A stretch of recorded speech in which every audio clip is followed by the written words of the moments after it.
everything you need to know to complete your first run and how to quickly improve. But before diving into the details, let me just give you a super quick overview of the route so you can get a sense of what's involved. We reset until we get something good. Build houses, head to the jungle for money and loot, make a elevator, move guide into hell, and fight Skeletron. After that, we grab mechanic and 30 bones.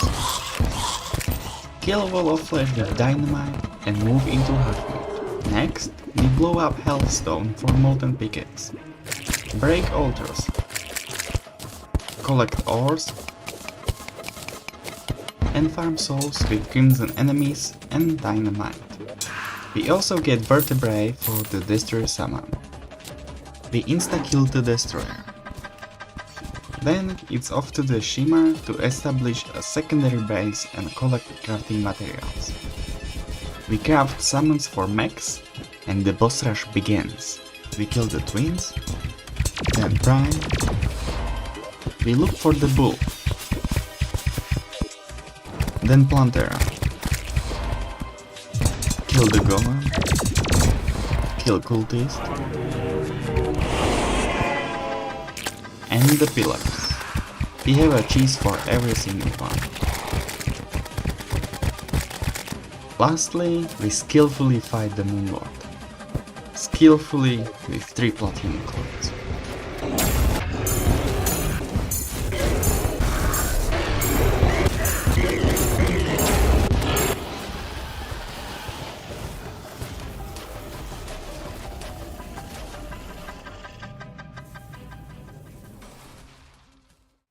Before we dive deep into discussing the route and going over the details, I want to give a shout out to this Terraria document, which has a lot of important Terraria knowledge in it.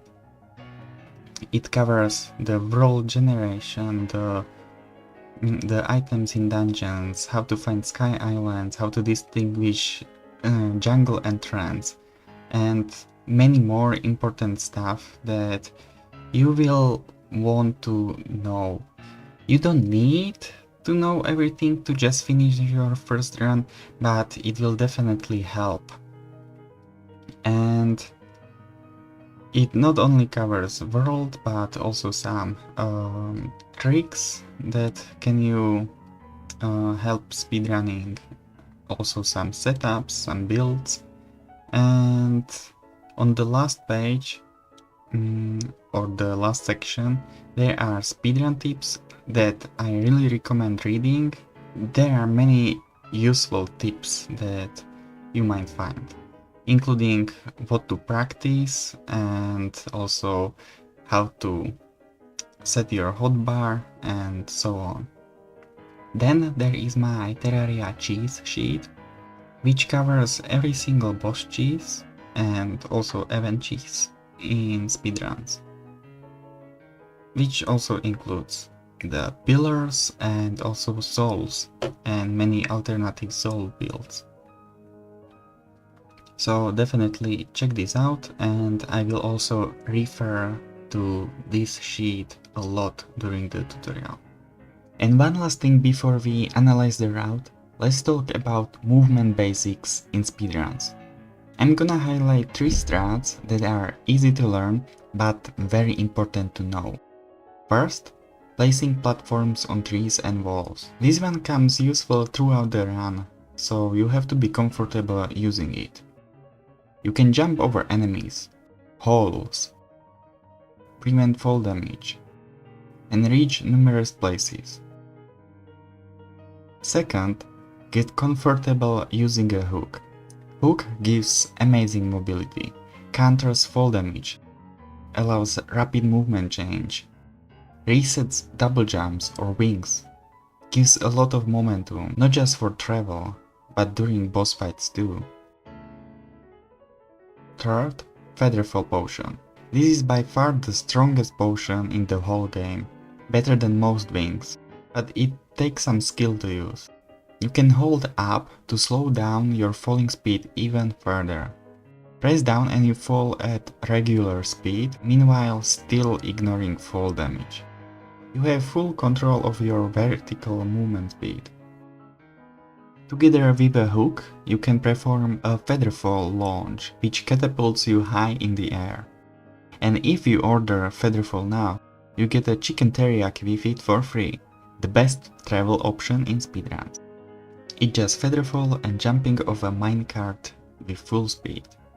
You don't need to build any rails, and you can still travel across the whole world.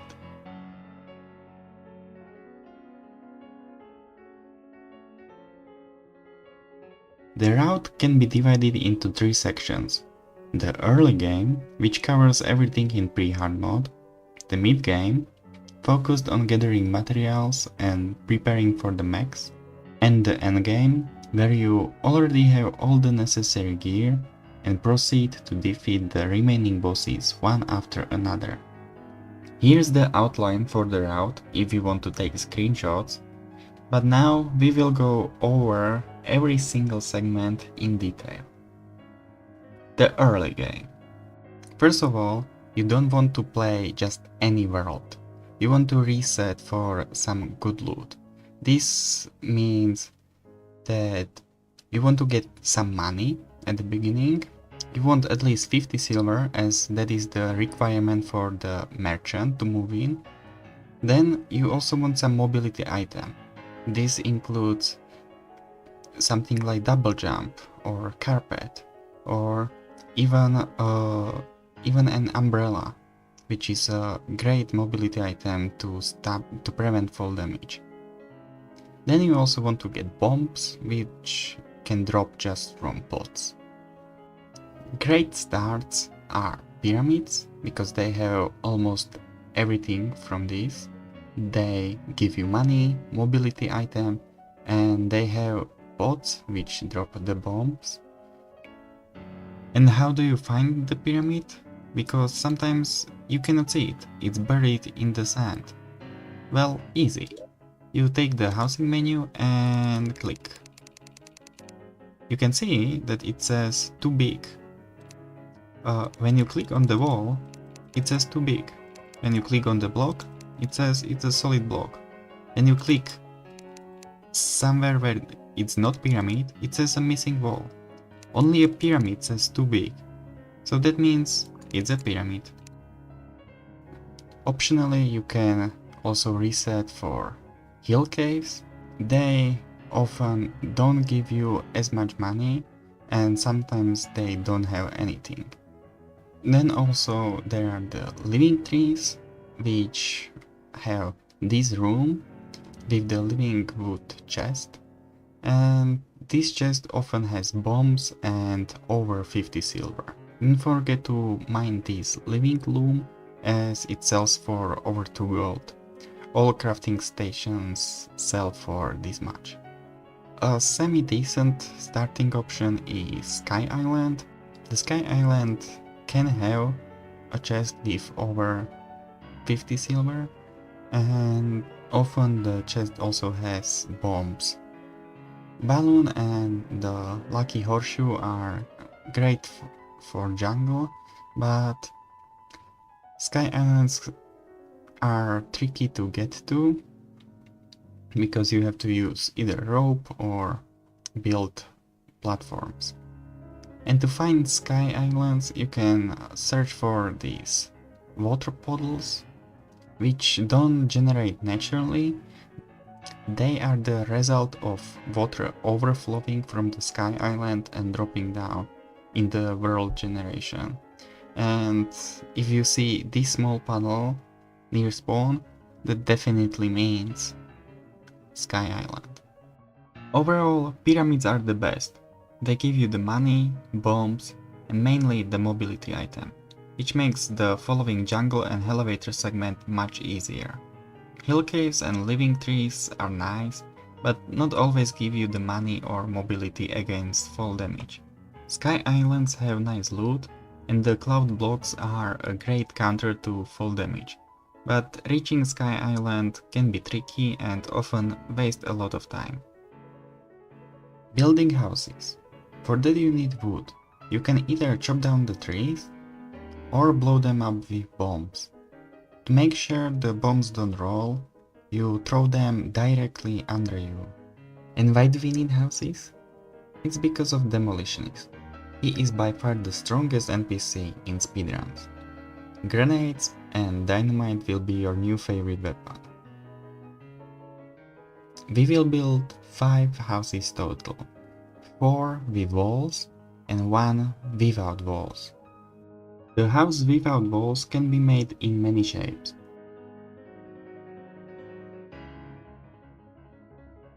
But it always serves the same function, to move the guide quickly and the NPC inside to be unable to leave. If you wanna use nerfs during boss fights, you want her to be trapped for easy access. And we use full walls in the other 4 houses because that makes NPCs move faster. This is explained in the Terraria strats document together with why the house without walls works. To loot the jungle correctly, you should enter the so-called main cave, and it's the one cave that goes through the entire jungle straight to hell. You have to learn to recognize this entrance from other entrances, like this hill cave, which ends not even in the middle of jungle. Some clues are explained in the advanced strats, so definitely read that. Now, how do you loot the jungle? You might think that jungle is scary and dangerous because of all the enemies. However, the most common mistake is going too slow. Let me explain. If you spend 30 seconds just digging in one area, guess what happens? The area will be full of enemies. No one can survive that. On the other hand, if you move quickly, the enemies will have less time to spawn, so less enemies to dodge. Really, try to push yourself in jungle to go faster. Using auto pause can also help you in clutch situations and give you the time needed to sort your inventory or to loot chests while enemies cannot spawn. Then you also have to learn how to use blocks and platforms optimally. Blocks can block bats, stingers, hornets, slimes, while platforms allow you to reach places quickly. You can place platforms and blocks on walls, and jungle is full of background walls. If you find life crystals, don't eat them immediately. That is because of how NPC move order works. If all criteria are met, nurse will move before the demo. So, if we just delay eating our life crystals, nurse cannot move in because her criteria aren't met, so we get a faster demo. And nurse is only important later in the run, so we don't need her. Same goes for arms dealer. Arms dealer will move in if you have ammunition or boomstick or some gun. And if you find boomstick in jungle, just move it into the trash slot, which doesn't count as your inventory, so arms dealer cannot move in and demolitionist will move faster.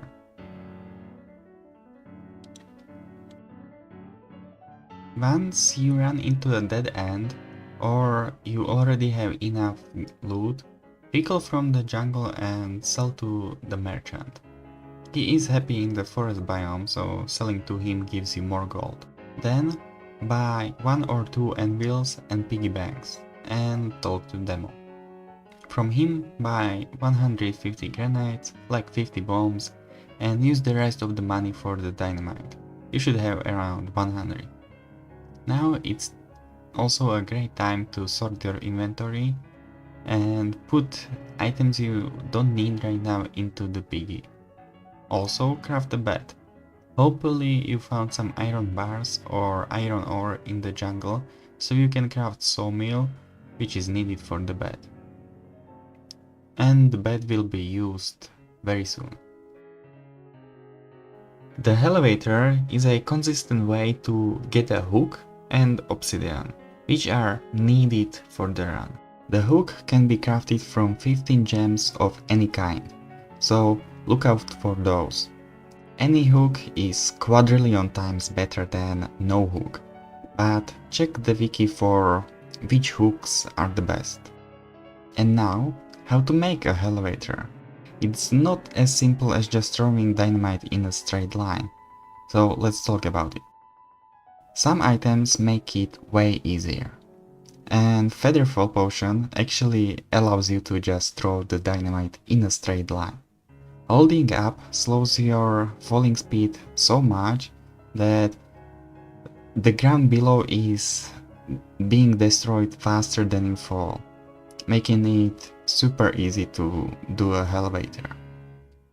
Carpet is amazing too. It gives you 5 seconds of flight time and it can be almost doubled by tapping. This tapping is really underrated. If you are making elevator with carpet, definitely try spam tapping. With so much flight time, you can throw dynamite as you fall. And after a few seconds, land on some corner blocks to reset the flight time. Sandstorm or other double jumps are a bit harder to use, as you can't easily throw dynamite as you fall.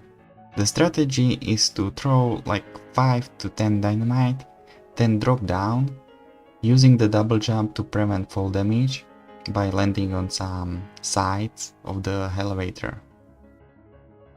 Other options are flippers or flipper potion. This requires to find some water first before you can use it efficiently. Start by throwing more dynamite at the start, like 20, hoping to find some water. Then drop down and use the water to swim up. Now you can use the flippers like Featherfall Potion. Just throw dynamite down in a straight line while you are swimming up. Then you can also build elevator with just items that prevent fall damage. The strategy will be to throw more dynamite, like 10 to 15, then drop down. Back up a bit and continue.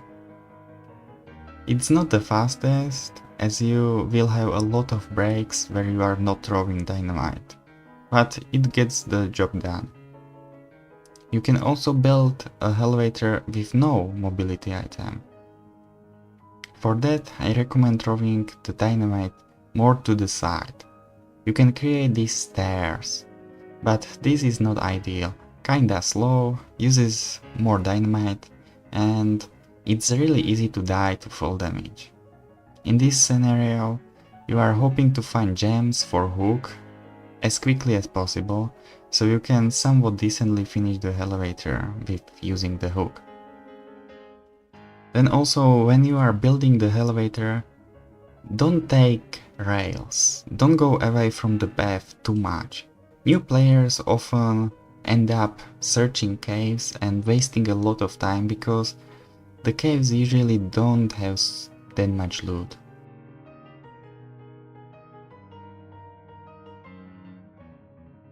When you reach hell, you need to set a spawn there.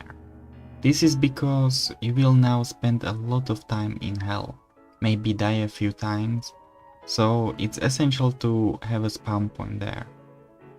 You want to set the spawn point on the dungeon side of the world, which is always opposite to the jungle, as this location will prove useful later in hard mode.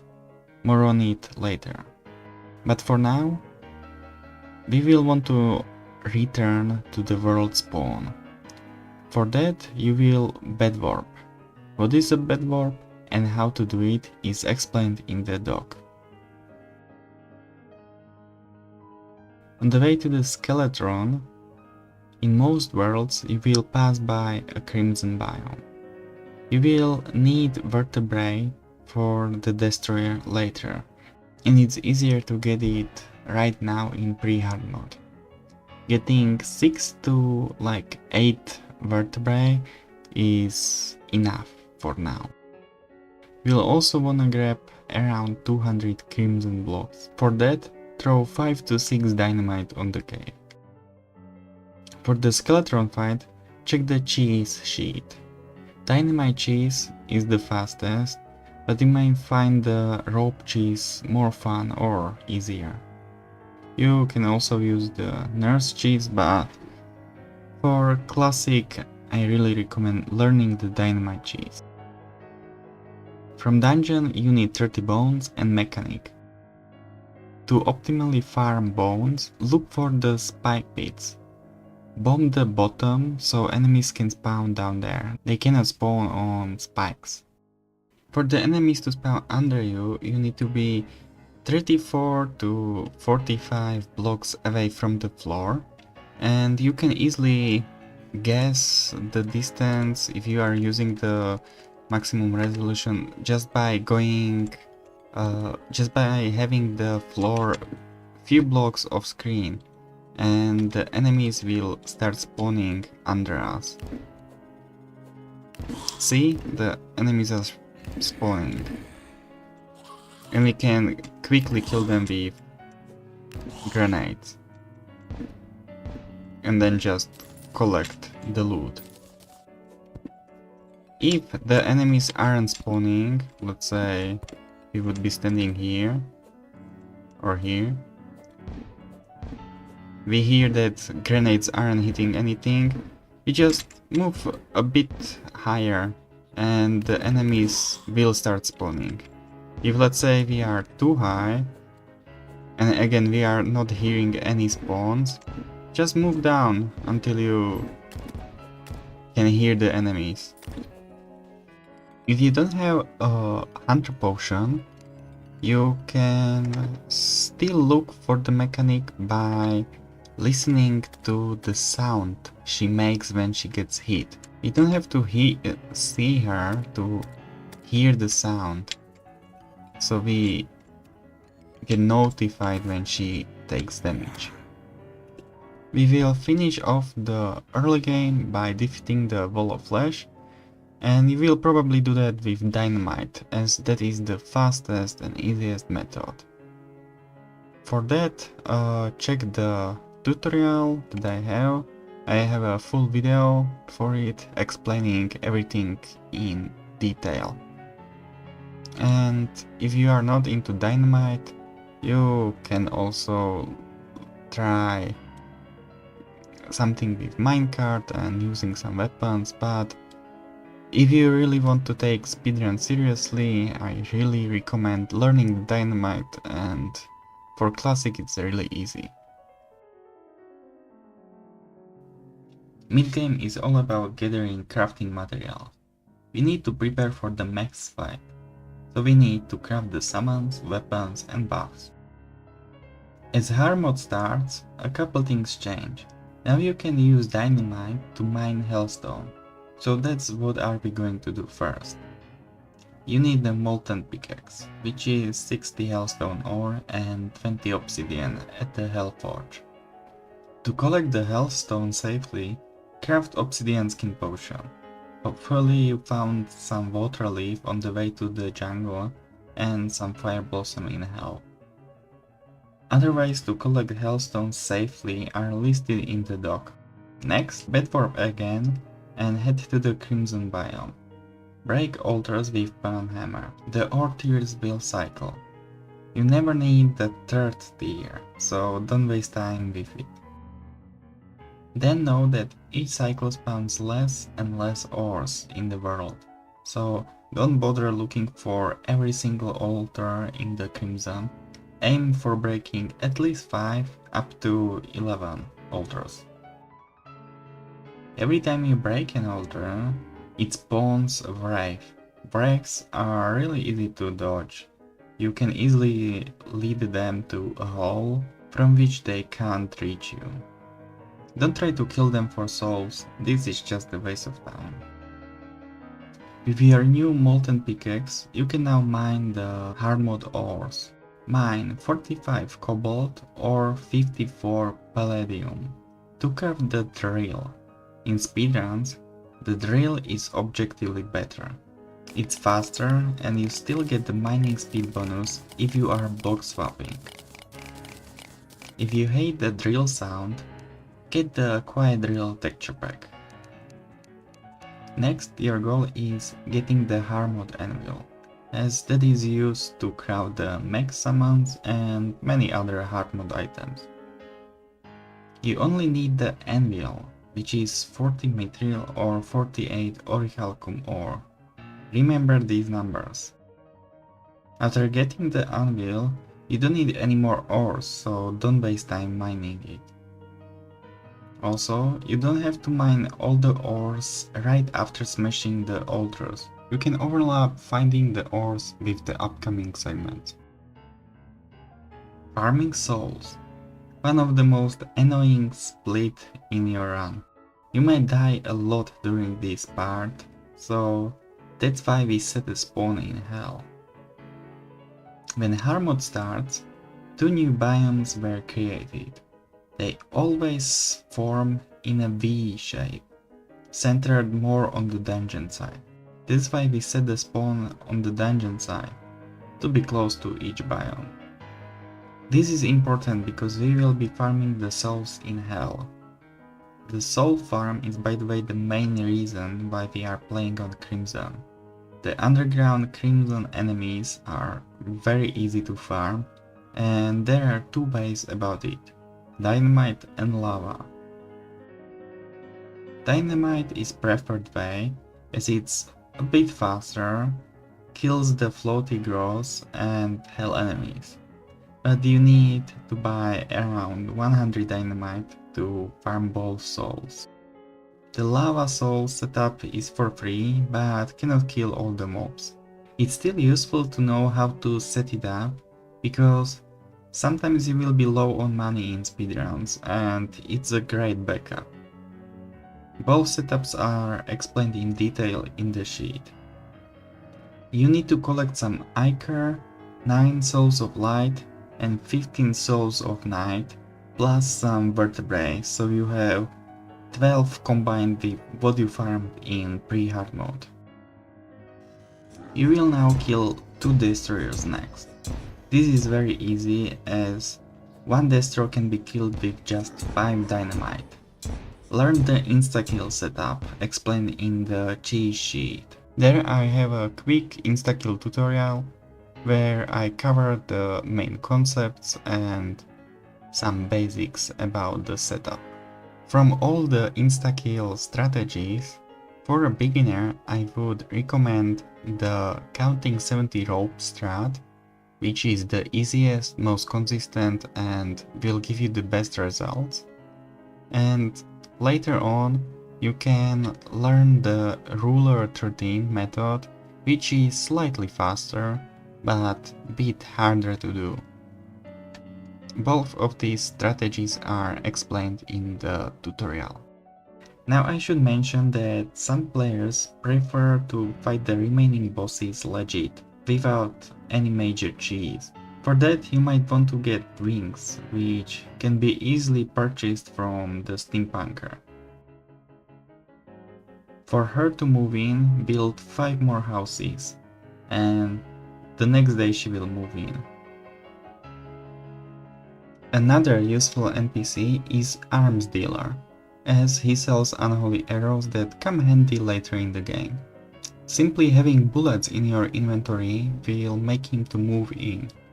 And in hard mode, bullets drop from any pots, so make sure to break some.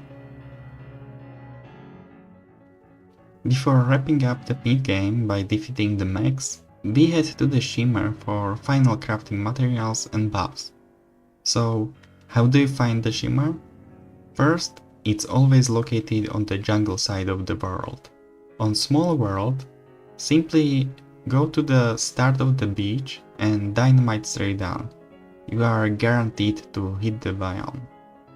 If you have Featherfall, use chicken teriyaki to reach the ocean faster, and the Featherfall will assist you in building the elevator. Once you find the Shimmer, act quickly. Enemies will swarm you, so box yourself in to stay safe. Now it's time to build a secondary base at the Shimmer. There are various setups and they keep on being optimized. Since you will be returning to this spot frequently throughout the run, you will need an efficient way to travel back. You have two options, pylons or a bedwarp. For beginners, pylons are the simpler choice. When you reach the Shimmer, construct a slightly longer box and turn it into two houses so you can move two NPCs and buy a pylon. To get rid of the enemies, set spawn and just relog. Now you can walk away and recall. Now you can buy the pylon and you are safe. To make the Shimmer crafting spot, block swap two platforms under your bed, go two platforms lower and place a block there. Now make a box and you can safely throw items here. Make sure that the Shimmer is the correct height. You can see that right now this platform is not touching the liquid. This would be too low for this setup. If you accidentally fall through the Shimmer, you can quickly teleport back with the pylon. So don't worry too much about it. If you prefer the bedwarp setup, check the doc or speedrun Discord for details. So what do we shimmer? Quite a few things actually. Get a good reforge for your hallowed weapon. Either the repeater or the lens will be used for the max. Convert your Wall of Flesh emblem to your class specific version. Then decraft the following items: eye summon, recalls, anvils, potions, and optionally the molten pickaxe, drill, bewitching table, fruit, and lava bucket. Here's why those items. Lenses are for the twin summon. Recalls turn into seafood dinner. Useless potions can be crafted into useful ones. Molten pickaxe can be crafted into armor or the imp. The drill can become a helmet for buffs. The bewitching table becomes an alchemy table for crafting more potions. Ambrosia boosts building speed. And the honey bucket can help with future boss fights. After crafting everything, return to the spawn to fight the mechs. In the cheat sheet, we have more options. The fastest way to defeat the mechs is to do them with lance and both at the same time. But doing the mechs separately is easier. If you don't want to learn the setup, you can try fighting the mechs legit. On a classic, the mechs aren't that hard. For that, I have a tutorial as well, even though it's not a true cheese. The endgame. With the hallowed gear, we will now finish the game. No more item farming, the endgame is just the boss rush. It starts off with an RNG element, finding the bulb. After defeating the mechs, one bulb is guaranteed to instantly spawn. We call it the insta-bulb. Although the location is influenced by some factors, it still chooses a random point in a jungle that you have to find. The main cave is your best bet. You can traverse that very quickly, which is important because how quickly you will find the bulb is just about how fast you can explore the most area. More tips for finding the insta-bulb are listed in the doc. The easiest and fastest way to kill the Plantera is with teleporter land setup. Even if you fought the mechs with the repeater, with Shimmer you can easily switch to melee for the remaining bosses, as those land setups are very simple. The hardest part of the Plantera teleport cheese is looking at it. But if you still wanna stick to the repeater, check out the sensor bed warp. We will stay in the jungle for the next boss. With the temple key from the Plantera, we go immediately after Golem. If you still don't know where the temple is, Danger Sense potion will help you find it, as the temple is full of traps. A tip for an easier temple navigation is the same as for looting the jungle. The faster you move, the less time enemies have to spawn. If you are spending a lot of time dealing with lizards, the more lizards will spawn and you will never stop fighting. So try to get around the enemies, not by committing a lizard genocide. Also, the lizards in their basic form deal very little contact damage. You can just tank them. On the other hand, the flying snakes will give you a little kiss that hurts a lot, so maybe avoid those. After reaching the altar room, block the entrance and prep for the boss.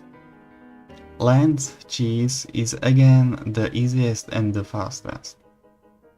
You can also use the nurse for the golem fight, which I would recommend if you are a beginner.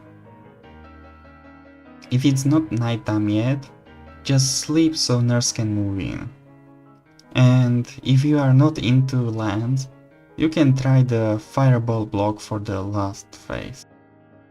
After defeating the golem, there is nothing useful in the temple. We recall and teriyaki to dungeon. Cultist is next.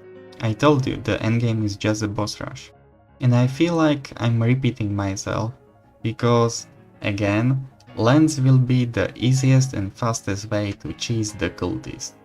The setup is simple, just 7 hammered rails and a bit of practice. Other cheese options are, at this point, really slow, so try to use the land. By defeating the cultist, 4 celestial pillars spawn. Easiest pillar to do first is the vortex with the box method, using the repeater with unholies. For that, you will use the shimmer again to switch to the ranger. The next pillar is Stardust, which we cheese by farming the cells only, hidden in a hole. You know when the pillar is ready when you kill 100 of enemies, so you get 2 banners of the star cell, or when you stop seeing these red particles. Then you can use teriyaki to get above the pillar and shoot it down with the phantasm. Now we switch to the summoner, because the Stardust Dragon is just OP.